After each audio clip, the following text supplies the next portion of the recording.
Hi friend, সবাইকে অনেকদিন পরে আসলাম ভিডিও নিয়ে, খাওয়ার ভিডিও নিয়ে। এমনি ভিডিওতে আসছি কিন্তু খাওয়ার ভিডিও নিয়ে অনেকদিন পরে আসলাম।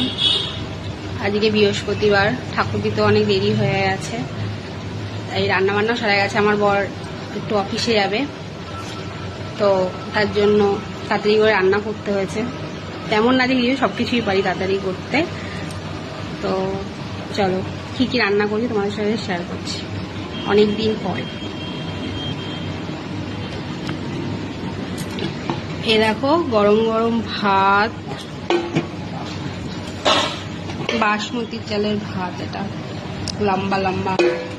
আর এইটা হচ্ছে কাঁকরোল দিয়ে আর নারকেল দিয়ে ভাজা ভাজা করেছি, কালো জিরা ফোড়ন দিয়ে, শুকনো লঙ্কা দিয়ে।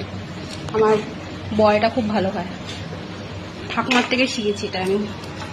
ঠাকুমার শাশুড়ি উনি বাংলাদেশের ছিল, তো এই জন্য ওনার থেকে অনেক রান্না শিখেছি, শাশুড়ির থেকেও শিখেছি, মার থেকে তো শিখে এসেছি, সবার থেকেই শিখে এসেছি। আর এটা হচ্ছে আমার ছেলের খাবার। এটা আমার ছেলের একটু ডাল সেদ্ধ আছে, চিলি চিকেন দিয়েছে নিচের ঘর থেকে ওর ঠাকুমা।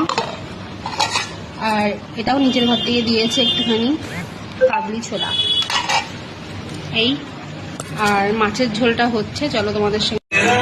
এই যে মাছের ঝোল হয়ে গেছে, তেলাপিয়া মাছ করেছি ধনে পাতা দিয়ে, আলু দিয়ে, কালো জিরে ফোড়ন দিয়ে তেলাপিয়া মাছটা হয়ে গেছে। তো ব্যাস এইটুখানি, পরে দেখা হচ্ছে, পরে কথা হচ্ছে সবার সঙ্গে। টাটা সবাইকে।